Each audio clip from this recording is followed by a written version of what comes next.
Consejos de Seguridad, un espacio del Consejo Colombiano de Seguridad para la construcción del conocimiento en seguridad y salud en el trabajo. Muy buenas tardes para toda la comunidad del Consejo Colombiano de Seguridad y al mundo de la seguridad y salud en el trabajo en Colombia, en Latinoamérica y pues en el mundo. Bienvenidos a este espacio del Consejo Colombiano de Seguridad virtual, hoy hablando pues de un tema de gran interés. Pero vamos a empezar con nuestros datos de la situación actual de la pandemia en Colombia, en donde el reporte vigente hasta este momento tenemos 7.973 casos confirmados. Recuperados hay 1.807 casos. Fallecidos tenemos 358 casos, lamentablemente. En el mundo hay más de 3.400.000 casos de COVID en este momento, situación que pues nos sigue llamando pues a la prevención, a seguir trabajando, que sabemos que en nuestro país realmente estamos arrancando un poquito en este proceso de la pandemia y queremos pues que sigamos a un ritmo lento de crecimiento de los casos para tener buenas capacidades de respuesta. Bueno, en el día de hoy, para todos ustedes, para la comunidad del Consejo Colombiano de la Seguridad y Salud, tenemos un tema que siempre nos preguntan, que siempre nos llaman y es un tema pues de mucho interés de lo que se necesita en el país, que necesitamos generar conocimiento, que este espacio es de eso, es de ustedes, para que entre todos generemos conocimiento. Hoy vamos a hablar de la gestión del riesgo químico en lugares de trabajo. Vamos a hablar de unos pasos para controlar los riesgos químicos en las empresas. Tenemos el día de hoy invitado muy especialmente a Daniel Quiroga. Daniel, ¿cómo estás? ¿Qué tal, Jessy? Buenas tardes para ti y para todos los asistentes a este Facebook Live, las personas que nos ven ahorita en vivo y quienes nos verán posteriormente. Vale, gracias, Dani. Bueno, pues Daniel es uno de nuestros profesionales, especialistas, incluso expertos en temas de riesgo químico de la gerencia técnica del Consejo Colombiano de Seguridad. Y el tema de hoy sobre la gestión del riesgo químico en los lugares de trabajo, pues viene a dar un aporte adicional a lo que ya hemos venido hablando de la implementación del sistema globalmente armonizado. Ese, como vamos a verlo ahorita, es un paso inicial, pero de ahí para allá hay un camino grande por recorrer, en donde el trabajo fuerte que tiene que hacer la empresa, el responsable de seguridad y salud en el trabajo, pues tiene que alinearse con su sistema de gestión. Entonces, pues Daniel, en este momento la audiencia es toda tuya. Ok, Jessy, bueno, muchas gracias. Entonces, vamos a realizar aquí la presentación. La idea es, quiero que me confirmen si están viendo la presentación en este momento. Sí, ahí se está Okay. viendo en este momento. Vale. La idea entonces es, dentro de este espacio de nuestro Facebook Live, hablarles de gestión del riesgo químico en lugares de trabajo, una presentación muy corta que hemos preparado para ustedes, y posteriormente tendremos un espacio de construcción de conocimiento colectivo en el cual los aportes de todos nuestros asistentes serán bienvenidos, así como las consultas específicas que tengan en algún tema de gestión del riesgo químico. Bien. Entonces, pues para eso les recordamos a todos, así como nos están saludando en este momento en nuestro chat del Facebook, que nos escriban, nos cuenten sus preguntas, ahí vamos resolviendo cada uno de los temas. Entonces, por favor, ahí en el chat vamos participando y poniendo sus comentarios, preguntas y demás. Adelante, Dani. Vale.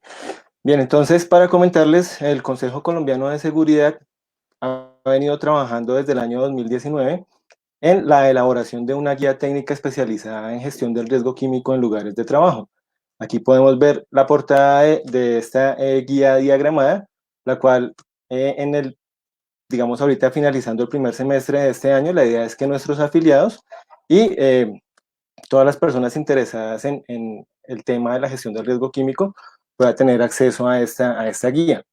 Dentro de la guía se desarrolla entonces la gestión del riesgo químico en lugares de trabajo y hay 10 pasos importantes de los que vamos a hablar en este espacio para esta gestión del riesgo químico. Entonces no es una receta, La idea de estos 10 pasos es que nos ayudan a ver cómo se estructura un programa para la gestión del riesgo químico, siempre en el marco del sistema de gestión de la seguridad y salud en el trabajo. Entonces voy a hablarles de cada uno de estos 10 pasos y cuando finalicemos, pues tendremos el espacio para los comentarios, preguntas de nuestros asistentes. El primer paso del programa de gestión de riesgo químico dentro de este sistema de gestión de seguridad y salud en el trabajo es la definición de obligaciones y responsabilidades.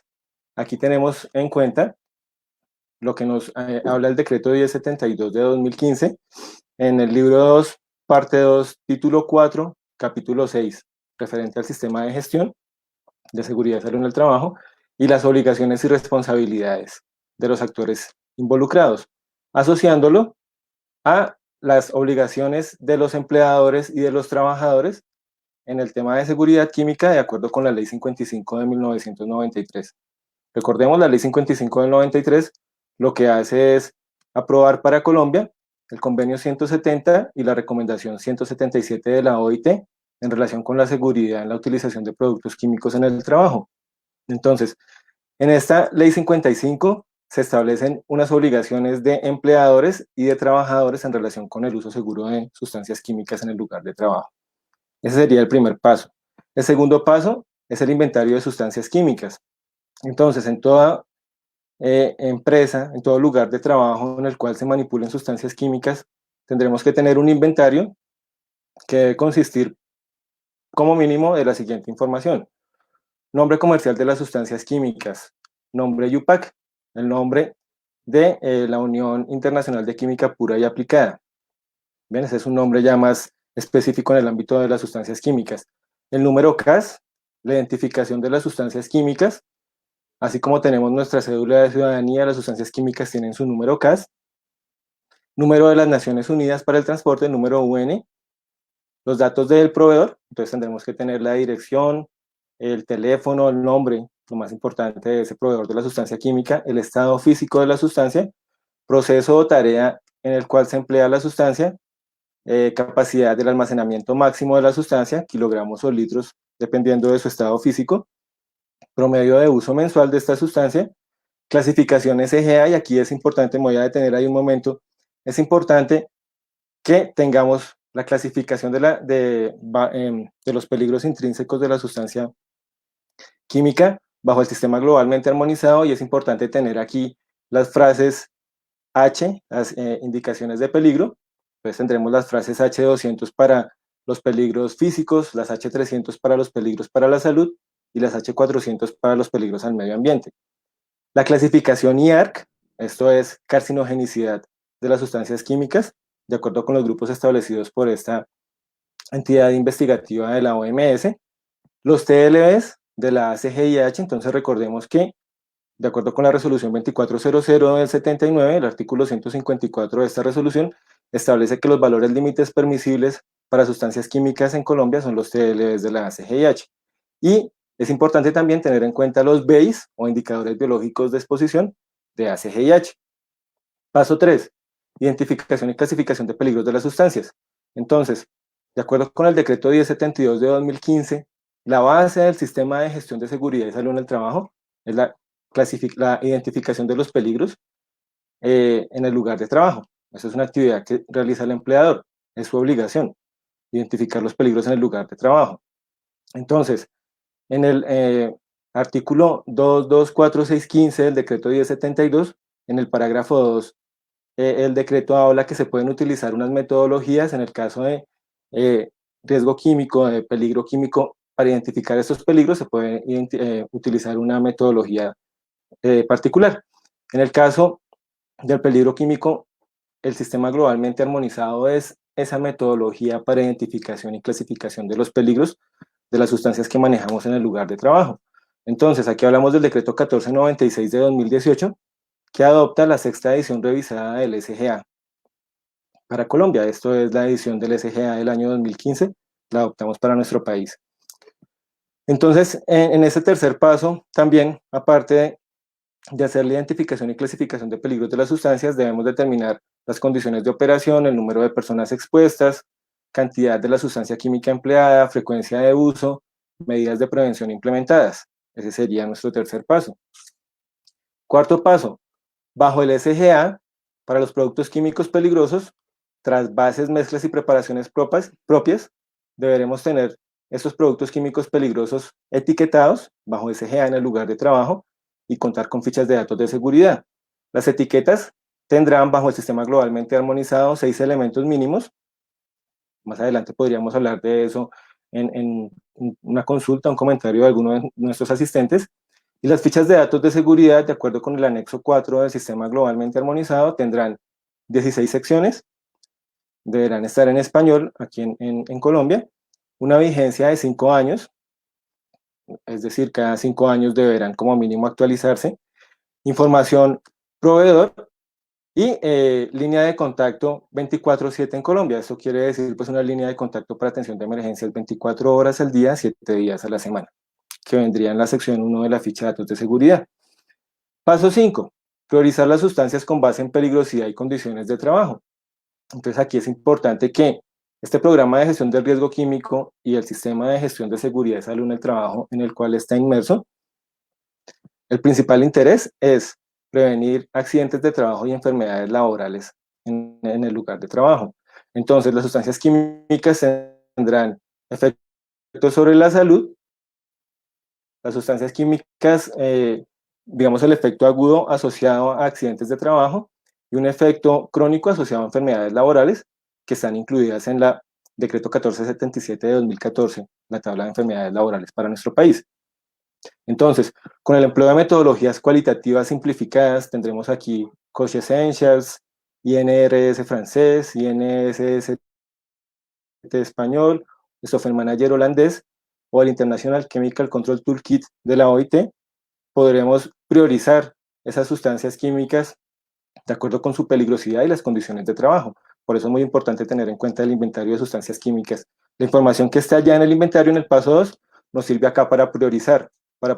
Entonces aquí le estaría dando cumplimiento a el artículo 16 de la resolución 0312 de 2019 en cuanto a estándares mínimos. Identificar cuáles sustancias son carcinogénicas, cuáles son tóxicas, carcinogénicas grupo 1 de la IAR, toxicidad aguda 1 y 2 bajo el SGA. Entonces aquí digamos que hacemos esa priorización. En el paso 6, medición en el ambiente de trabajo y en el trabajador. Entonces, para las sustancias que han sido priorizadas, que tienen un valor límite permisible, entonces, prioritariamente, el TLB-DACGIH, que es el que se adopta para nuestro país, pero también podríamos tener sustancias que tienen otro valor límite permisible por OSHA, NIOSH, por entidades europeas, podrían tener un valor límite permisible. Siempre y cuando haya métodos analíticos de toma y análisis de muestras, entonces pues se podrán hacer estas mediciones o evaluaciones higiénicas en el ambiente laboral. Es importante pues saber cuáles tienen BASE, indicadores biológicos de exposición, y se puede aplicar un modelo de estimación de la exposición. Ese es un modelo ya cuantitativo para mirar la exposición con base en todos los parámetros que han sido recogidos en las mediciones higiénicas ocupacionales. Nos permitirá establecer cuáles son los escenarios de exposición y mirar cuáles son los controles necesarios para esas condiciones de exposición.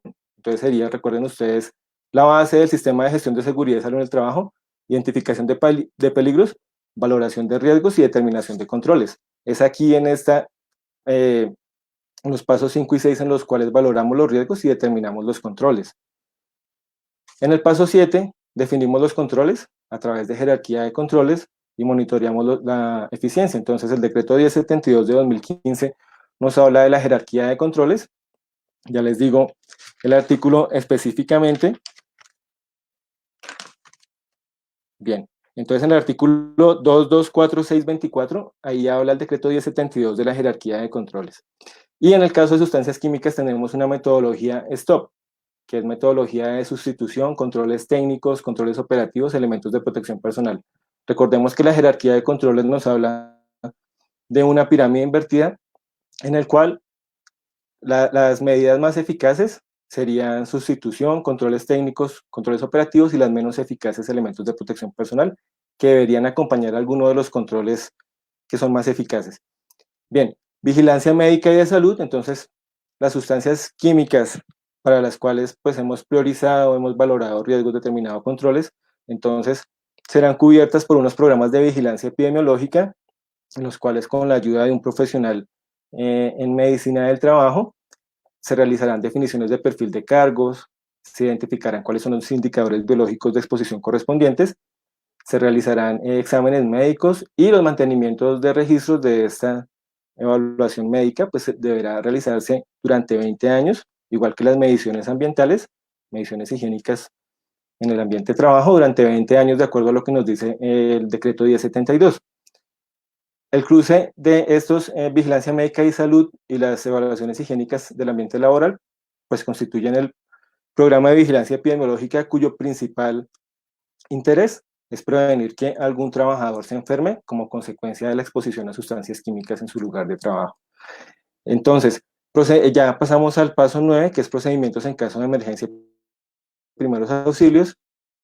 Aquí tenemos como base las fichas de datos de seguridad en el lugar de trabajo, secciones 4, primeros auxilios, 5, lucha contra incendios y 6, vertido accidental. Aquí es importante pues garantizar entrenamiento de los trabajadores con formación de brigadas de emergencia cuando hay manejo de sustancias químicas y sobre todo los recursos requeridos para esa atención. Entonces pues todo este procedimientos en caso de emergencia primeros auxilios se basan en las fichas de datos de seguridad. Y el 10º paso, mejoramiento continuo en nuestro programa de gestión del riesgo químico. A través de hallazgos de auditorías, inspecciones, investigación de accidentes y enfermedades, tendremos un insumo para un plan de mejoramiento que lo que busca es incrementar los niveles de seguridad y control de las desviaciones encontradas en la ejecución en el desarrollo del programa de gestión del riesgo químico. Bien, entonces acá finalizo la presentación y la idea es que el resto del tiempo de nuestro Facebook Live estaremos en esta construcción de conocimiento colectivo.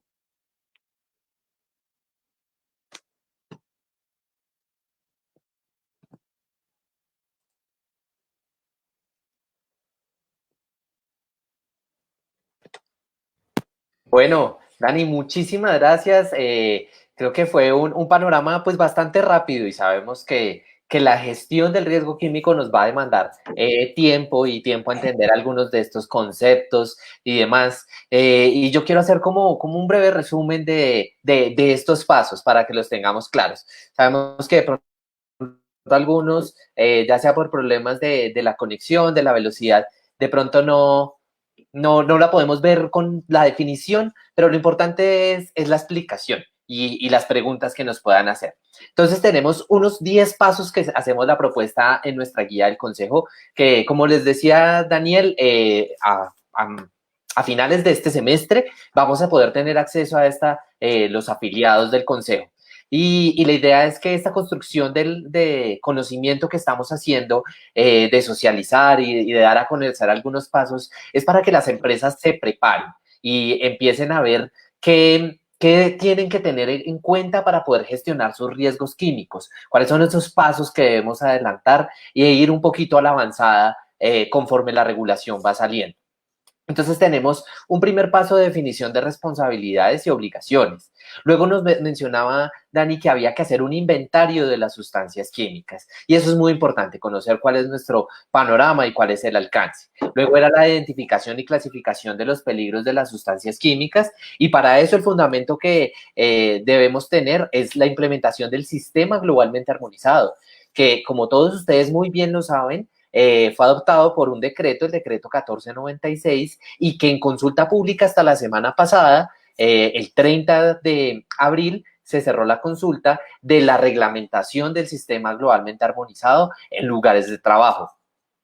También tenemos luego de eso, cuando yo ya identifiqué cuáles son los peligros de mis sustancias, pues tengo que mirar cómo comunico esos peligros. Los trabajadores tienen derecho a conocer cuáles son los peligros de las sustancias a las que están expuestos. Y una muy buena herramienta de controlar, de darle empoderamiento al trabajador es darle conocimiento y que el trabajador pueda ejercer control sobre sus sustancias.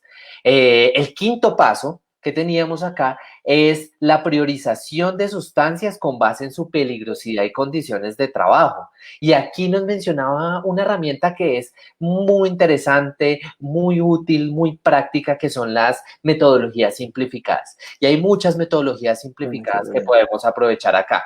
Entonces, ahí tenemos un panorama grande con el Coche Essentials y el INRS y demás, bueno, todos diferentes entidades a nivel internacional nos han dado las herramientas para poder hacer esta trabajo. Luego la medición en el ambiente de trabajo, ya de eso prioritario, pues tenemos que ir a medir cómo es la exposición de los trabajadores. Aquí tenemos un enfoque de vigilancia epidemiológica, si ven que ya estamos viendo los dos componentes. Uno, el ambiente. A eso que encontramos en el ambiente de trabajo le definimos controles bajo la metodología STOP, como jerarquía de riesgo, y luego estamos hablando de la vigilancia médica y de salud, ¿sí? Ahí ya completamos la vigilancia epidemiológica, ya cerramos ese ciclo, ¿cierto? Y a partir de eso, pues, tomar los conceptos y promover estas preguntas. Yo quisiera arrancar, Dani, con una pregunta sobre que siempre nos hacen y que creo que lo hemos discutido muchas veces, incluso allá al interior del consejo, cuando nos veíamos personalmente y ahora en línea, que es prácticamente nuestras discusiones permanentes sobre las compatibilidades. ¿Sí? Y nos llegan a través de Sisproquim incluso casos sobre malos almacenamientos, malos transportes, que si no se revisa bien la compatibilidad, pues vamos a tener ahí un accidente. Entonces, ¿qué podemos decir sobre las compatibilidades y lo que todo el mundo siempre pide, una matriz de compatibilidad? Ok, Jessy. Bien, es clave que estamos adoptando, bueno, se adoptó el sistema globalmente armonizado y estamos en este trámite del proyecto de resolución que aplica el sistema globalmente armonizado en lugares de trabajo. Cuando tengamos el sistema globalmente armonizado en los lugares de trabajo, es importante realizar el almacenamiento de acuerdo a esa posibilidad que tengan las sustancias químicas que almacenamos de reaccionar entre ellas. Cuando las sustancias reaccionan entre ellas, hablamos de una incompatibilidad química. El ejemplo más claro, una sustancia inflamable con una sustancia comburente podrían reaccionar entre ellas y favorecer un incendio. Entonces son sustancias que no deben almacenarse conjuntamente. Bien, entonces, cuando tenemos estas, implementado el sistema globalmente armonizado, es importante que en los lugares de almacenamiento tengamos esas matrices de compatibilidad de las que se hablan, expresadas en sistema globalmente armonizado.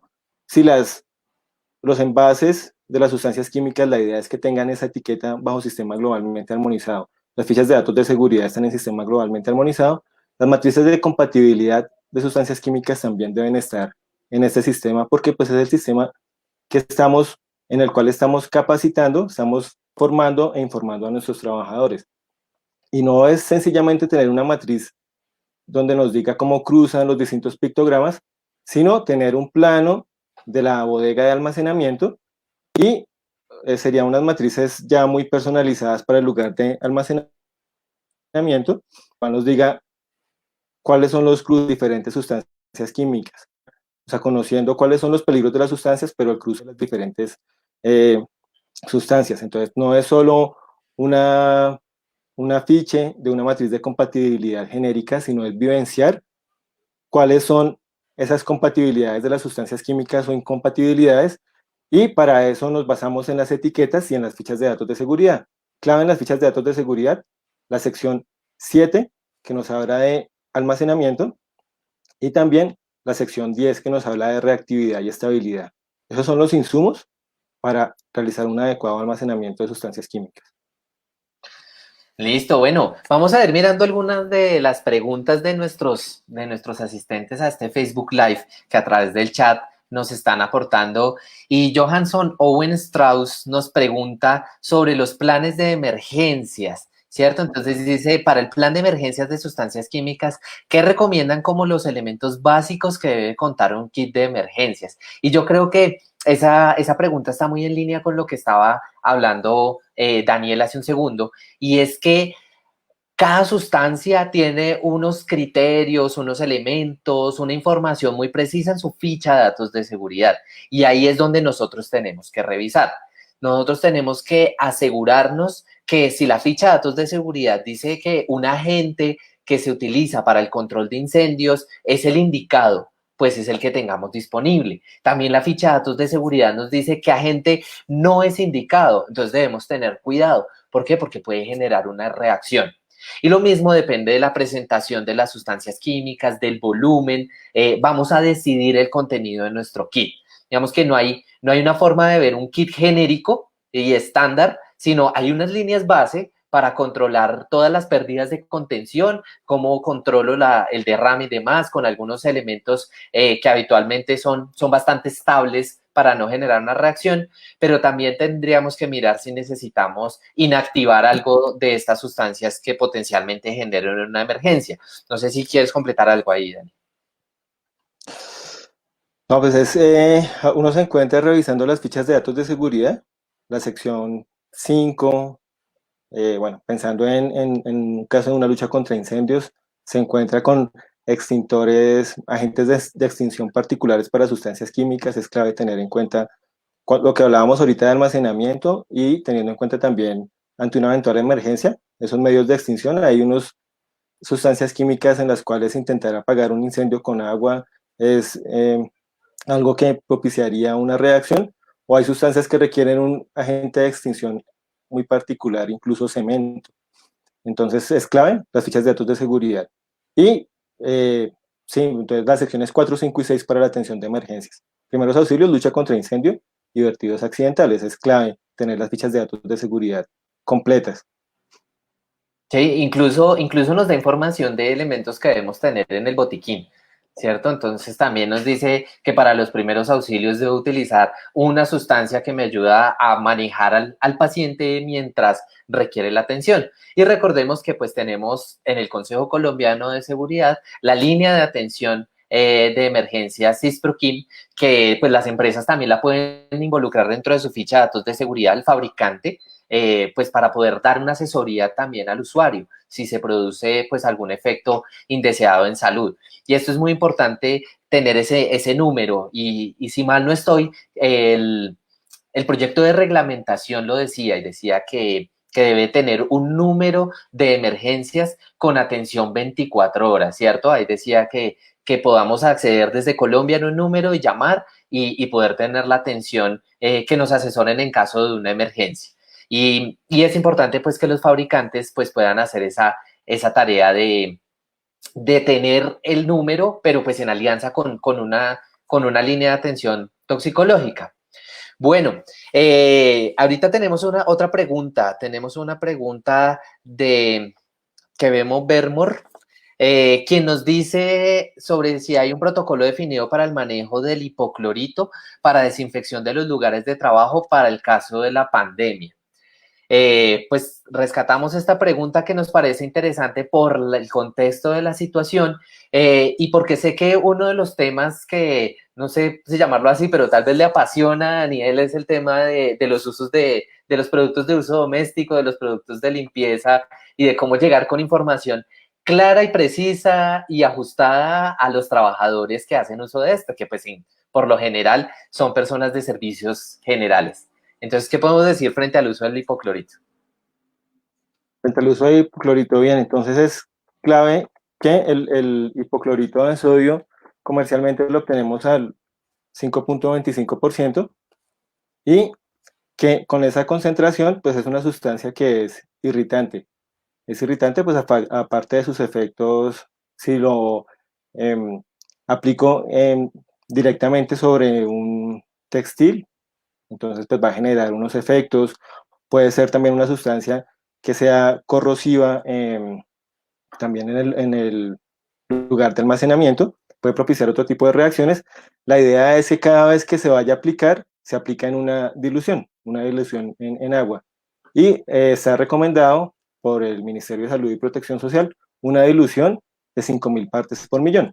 Esa sustancia, hipoclorito de sodio al 5.25%, lo que se recomienda es que se diluya 100 mililitros de este hipoclorito en 900 de agua para conformar un litro. Ahí quedaría con una concentración de 5.000 partes por millón.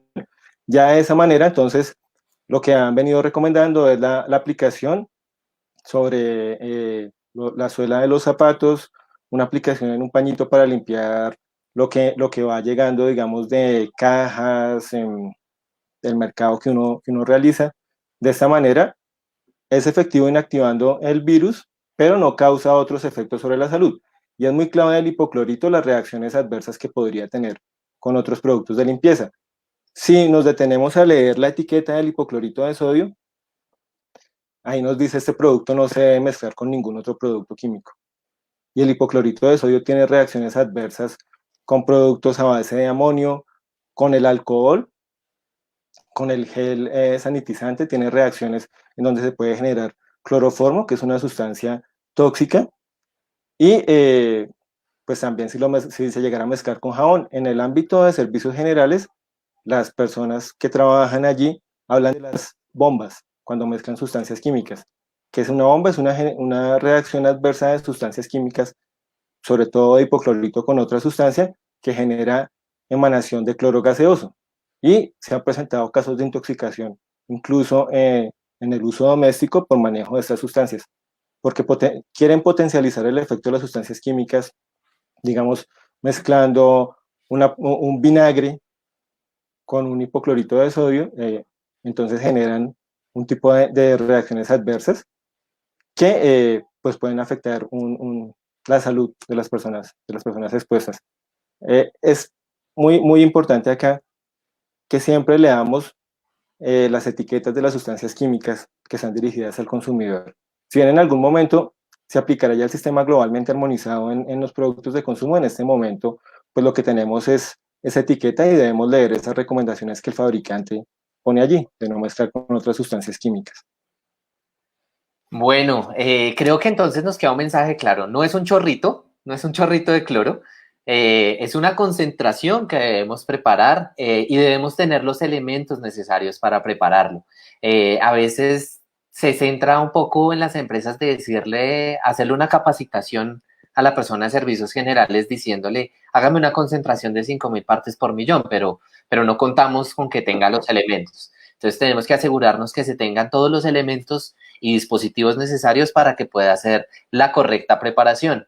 Y lo otro que pues nos mencionó claramente es el tema de las bombas. Las mezclas peligrosas pueden ser muy peligrosas e incluso pueden ocasionar la muerte esas mezclas de sustancias químicas peligrosas.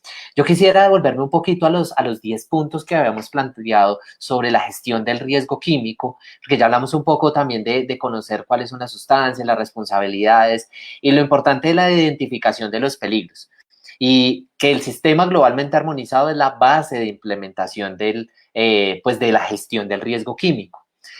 Varios de los comentarios que tenemos en nuestro chat tienen que ver con el contenido de la ficha de datos de seguridad, si los proveedores las entregan o las entregan, que está en mandarín, por ahí nos dicen. En ese tema de la implementación del SGA, ¿quién es el responsable de elaborar una ficha de datos de seguridad, Daniel? Bien, de acuerdo con la ley 55 del 93, a esta ley nos referimos mucho porque es la base de la seguridad química, el uso seguro de sustancias químicas en el lugar de trabajo. Entonces la ley 55 del 93 establece entre sus artículos 7 y 9, el convenio 170 de la OIT, que es responsabilidad de los proveedores. Proveedores, entiéndase, fabricantes, importadores y distribuidores de sustancias químicas, el etiquetado y la elaboración de fichas de datos de seguridad. Ese es, digamos que mandatorio, se ha definido por la ley 55 del 93. El decreto 1496 de 2018 nos vuelve y nos insiste en las obligaciones de los proveedores, etiquetado bajo sistema globalmente armonizado, elaboración de fichas de datos de seguridad y el proyecto de resolución que salió recientemente a consulta pública por parte del Ministerio del Trabajo establece nuevamente que hay una obligación del empleador de asegurar que en el lugar de trabajo los productos químicos cuenten con los envases, con etiquetas bajo sistema globalmente armonizado y que haya fichas de datos de seguridad en sistema globalmente armonizado. Pero esta no es una obligación del empleador elaborar etiquetas o fichas de datos de seguridad de acuerdo con la ley 55, sino que su obligación es asegurar que haya etiquetas y fichas de datos de seguridad, para lo cual debe recurrir a los proveedores en la cadena de suministro. Son los proveedores los que deben elaborar las etiquetas y las fichas de datos de seguridad. Bueno, bien importante eso. Por ahí también nos hacían aportes como Diego Mao Corsantos, que dice que el fabricante, y Maru Chacón también nos dice que el fabricante. Ya vemos que no es solo el fabricante, ¿sí? Es el proveedor integralmente que es fabricante, importador y distribuidor, ¿sí? Entonces, a quien yo le compre las fichas, los productos químicos, pues me debe hacer entrega de las correspondientes fichas de datos de seguridad. Y para elaborar una ficha de datos de seguridad, pues se requieren pues unos niveles de competencia importantes sobre el que lo va a hacer, saber cómo clasificar. Y ahí se me vino a la memoria que hay software que están vendiendo para la clasificación y lo hablábamos en un Facebook Live pasado con Fabián Benzo, que es uno de los expertos en SGA, y nos decía, bueno, sí, no hay que confiarse solo en el software porque esto necesita también criterio. Hay una pequeña invitación, aprovechamos, a partir del 15 de mayo vamos a empezar un curso de clasificación con SGA, que el tutor va a ser Daniel. Entonces, pues invitados también a participar pues a través de los canales del consejo se pueden inscribir. Bueno, y volviendo a la infinidad de preguntas que tenemos, una que tenemos de Juan Carlos Arango Múnera, sobre cómo recomendamos priorizar la toxicidad de las sustancias para el respectivo manejo y control de riesgos por exposición. Y ahí voy a aprovechar tomarme un poquitico la palabra con las metodologías simplificadas. Yo hace unos buenos años aprendí sobre las metodologías simplificadas, tal vez unos 8 años. Las primeras como el Cost Essentials, que pues vienen mucho tiempo atrás. Y de ahí han nacido otras, u otras han salido como paralelamente. La base de esto es utilizar una información básica y mínima para poder priorizar las sustancias químicas que utilizan la información. Antes del SGA utilizaban las frases R de los riesgos, ahora pues las frases H. Entonces cogen los peligros de las sustancias y con esos se priorizan de acuerdo a los peligros. A partir de ahí, de acuerdo a la metodología, se puede tomar las condiciones de trabajo, de exposición, la cantidad de trabajadores, tiempos de exposición, si es un sistema cerrado, si es un sistema abierto, para poder definir una prioridad. Esta herramienta es muy importante, muy interesante para dar ese primer paso de priorizar, de cuál es ese primer alcance que voy a dar. Yo puedo tener en mi sitio de trabajo 1,000, 2,000, 3,000, incluso 10,000 sustancias hemos podido encontrar en sitios de trabajo. Y llegar a medirlas todas por higiene, pues tal vez no es posible, no hay métodos, es costoso. Entonces, ¿cuál es el alcance? ¿Cuáles son las que más me interesan? ¿Por dónde empiezo? Listo, aplico una metodología simplificada que me da las herramientas para poder saber con un método sencillo, cualitativo, cuáles son las más importantes para empezar a gestionar. Ya luego esas que definí como importantes de mayor prioridad, pues son las que sí tengo que aplicar métodos de higiene, ¿sí? Pues siempre y cuando, como ya lo hemos mencionado, existan los métodos y los valores de referencia, ¿sí? Y a partir de ahí, pues ya puedo empezar a tomar decisiones. Y recordemos que entonces no solo estamos priorizando por peligros agudos, sino también crónicos. Siempre nos va a salir como prioritario todo lo que sea carcinógeno. Y para Colombia lo carcinógeno del grupo 1 de IARC pues va a ser siempre prioritario. Entonces esas siempre las vamos a tener muy presentes de controlarlas en nuestro lugar de trabajo. Listo, bueno, tenemos otra pregunta por acá. Beatriz Ibáñez González, y ya poco a poco vamos cerrando el tiempo de nuestras preguntas, pero Beatriz nos dice, ¿en qué norma quedarán establecidos los tamaños requeridos para las etiquetas y los pictogramas en los envases de las sustancias químicas peligrosas? Ese tema a veces es un poco polémico, porque si es muy grande, si es muy pequeña, si no cabe, si el envase es muy pequeñito y entonces cómo meto toda la información ahí. Eso hay que tenemos como para ir hablando, diciéndole a Juliana Bejarano sobre el tema. Bien, en el proyecto de resolución del Ministerio del Trabajo y el Ministerio de Salud y Protección Social de aplicación del SGA en lugares de trabajo, allí hay un artículo donde habla específicamente del tamaño de las etiquetas de acuerdo con la capacidad de los envases. Entonces, esto no está incluido en el sistema globalmente armonizado, es algo que trae ese proyecto de resolución para facilitar el etiquetado de productos químicos. Y entonces nos habla de una tabla que viene del reglamento CLP de la Unión Europea, de clasificación, etiquetado y empaque de la Unión Europea. el reglamento 1272 del 2008. Entonces se trae esa tabla para una ayuda para el lugar de trabajo, para esa obligación de los empleadores de asegurar que todo es etiquetado y que para lo cual deberá recurrir a sus proveedores. Bien, y adicionalmente, pues estas etiquetas deberán ser legibles. Entonces, pues digamos, el tipo de letra y el tamaño de letra, pues deberá asegurar el proveedor que sea legible la etiqueta. Este proyecto de resolución que de acuerdo con la agenda regulatoria del Ministerio del Trabajo debe emitirse durante este primer semestre del año. Bueno, listo. Esperamos entonces que con la expedición de la reglamentación de la implementación del SGA en lugares de trabajo tengamos pues claridad total de los tamaños de las etiquetas, que como vemos pues el gobierno nacional ha planteado pues una estrategia que consideramos adecuada de alinearse con un reglamento internacional, con el CLP, que pues en todo el mundo se conoce y se maneja muy bien. Creo que es una buena herramienta. Hay un tema aquí que nos habla Elio Pimentel, y claro que se me olvidó mencionar el tema, y es el etiquetado de envases pequeños, que también está en el proyecto de resolución que estuvo en consulta pública, y entonces habla de los envases de menos de 30 mililitros. El sistema globalmente armonizado habla de mecanismos alternativos de comunicación. Entonces son envases que no pueden tener toda la información de una etiqueta, pero para la cual hay unos mecanismos alternativos que presenta el anexo 7 del sistema globalmente armonizado. El texto oficial presenta cuáles serían esos mecanismos alternativos de comunicación, dependiendo del tamaño. Cuando el tamaño es inferior a 30 mililitros, hablamos de viales para aplicaciones muy específicas de sustancias químicas. Entonces, sí, como dice nuestro asistente Helio, el SGA contempla el etiquetado para envases pequeños. Sí, eso es bien importante porque no podemos olvidar que, pues si bien es la norma de clasificación y etiquetado, no es centrarse solo en poner etiquetas por poner etiquetas, sino asegurarnos que estamos comunicando bien los peligros.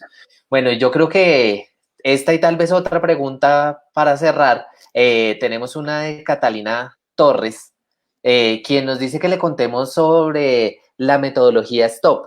Bueno, la metodología STOP fue planteada por OSHA Europa como una jerarquía de los controles para el riesgo químico. Tiene la misma lógica de los controles del riesgo químico, del riesgo en general, arrancando con la S de sustitución. Entendemos que no siempre es fácil eliminar las sustancias. Hay casos en donde se han logrado eliminar utilizando alternativas con métodos físicos. Por ejemplo, en la industria textil, hecho uso de productos químicos para el desgaste de las telas y utilizándolas para lograr esos acabados. Eso es una eliminación. Pero a partir de ahí, el siguiente paso es sustituir, y ahí sale la S de substitution. Sustituimos por uno menos peligroso. Esa decisión a veces es difícil. Es a veces difícil cuando yo tengo que sustituir un carcinógeno 1 por un tóxico 1. Entonces, entre los dos, ¿cuál es menos peligroso? Ahí necesitamos el criterio de los expertos, del uso, del tipo de control que tenemos. Después de eso, vamos con la T de Technical Controls o controles técnicos, que básicamente son controles de ingeniería, que es lo que se implementan ahí. La O, que son los controles operativos, que ya vienen temas de la señalización, la capacitación y demás. Y finalmente, y por último, y como medida final o complementaria, los elementos de protección personal. Y actualmente sabemos que la situación del país frente al uso de los elementos y del mundo también frente al acceso a los elementos de protección, los protectores N95, la escasez global de estos elementos, pues nos ha llevado a repensar y a buscar un uso racional de los elementos de protección. Entonces, siempre prioricemos las otras medidas que siempre van a ser mejores. Siempre va a ser mejor tener una barrera, siempre va a ser mejor cambiar la sustancia a tener que estar sustituyendo los elementos de protección. Y bueno, vamos a tomar nuestra última pregunta. Esta pregunta también es bien polémica. Nos la ponen, bueno, la tenemos ahí en pantalla, ¿no? Tenemos a Diana que nos pregunta, ¿los productos productos de aseo en los puestos de trabajo deben reetiquetarse para cumplir con SGA? Bueno, pregunta polémica, yo sé por qué Diana nos está haciendo esa pregunta que sabemos que todos lo hemos vivido cuando vamos a las empresas, estamos ayudando a la implementación del SGA y sale esta pregunta. ¿Qué podemos decir frente a eso? Bien, podemos decir que es un aspecto gris de la reglamentación, porque ahí estamos hablando de SGA en lugares de trabajo, pero hay unos productos de aseo que son productos de consumo, están dirigidos al consumidor. Entonces, el artículo 11 del decreto 1496 de 2018 nos habla que todos los productos absorbentes y de uso doméstico que están incluidos en la decisión 706 de la CAN no son objeto del sistema globalmente armonizado. Entonces, estos productos, como tal, requieren una notificación sanitaria obligatoria y su etiqueta está diseñada de tal manera, atendiendo a esas obligaciones de la notificación sanitaria, que pues ahí no aplica el sistema globalmente armonizado. Pero esos productos que están dirigidos al consumidor se adquieren y llegan a ser productos químicos en lugares de trabajo, en el caso de servicios generales. Entonces, ¿cuál es la obligación del empleador? Gestionar el riesgo químico en el lugar de trabajo. Esos productos químicos no tendrán etiqueta en SGA, no tendrán tampoco fichas de datos de seguridad, pero su obligación es identificar los peligros de las sustancias químicas, la obligación del empleador, asegurarse que esos peligros sean conocidos por los trabajadores y gestionar el riesgo químico, valorar el riesgo y determinar controles. Entonces, es una zona gris porque no hay aplicación del sistema globalmente armonizado en productos que están elaborados con destino a un usuario final, un consumidor final, un producto químico que adquiero en un supermercado. Para eso no hay SGA en este momento, pero el decreto 1496 establece que va a haber una reglamentación para esos productos químicos por parte del Ministerio de Salud y Protección Social y Ministerio de Comercio, Industria y Turismo. Es un punto ahí clave, pues la obligación del empleador va a ser gestionar el riesgo químico. Bueno, entonces algo importante ahí es que estamos igual en transición, ¿sí? Estamos en ese proceso de migrar a un sistema que los países de la Unión Europea, por ejemplo, se tardaron más o menos 10 años en entender toda la dinámica y el proceso. Obviamente también iba en la maduración y desarrollo del SGA. Nosotros cogemos un SGA ya un poco más maduro y esperamos que sea pues una buena herramienta para que nos lleve a avanzar un poco más rápido con esto. Aclarar esos grises pues depende también de la regulación y lo importante entender es que si ya las normas están acogidas, si los productos están acogidos bajo normas internacionales, pues se referencia a la norma internacional, como es el caso de los productos que están regulados bajo normas de la CAN, que eso aplica lo mismo con los plaguicidas. Bueno, pues muy bueno, muy enriquecedor este espacio, así como nos gusta de construcción del conocimiento, que entre todos aprendamos con los aportes que todos han hecho ahí. Tenemos algunos asistentes frecuentes a nuestro chat y son los que nos ayudan a hacer crecer este espacio. Les agradecemos a todos por su asistencia. Les recordamos todos los martes y los jueves vamos a estar con este espacio del Consejo Colombiano de Seguridad Virtual, acompañándolos en esta situación y de aquí en adelante la idea es que podamos seguir teniendo este espacio y que podamos crecer juntos, aprender juntos, construir conocimiento. Daniel, muchísimas gracias por el conocimiento compartido. Los invitamos a seguirnos por nuestras redes sociales, estar pendientes de Twitter, Facebook, Instagram, que estamos colgando la información de nuestros eventos, de nuestras actividades y obviamente de este espacio que es de ustedes, que es nuestro Facebook Live. Muchísimas gracias. Un saludo para todos, que estén muy bien.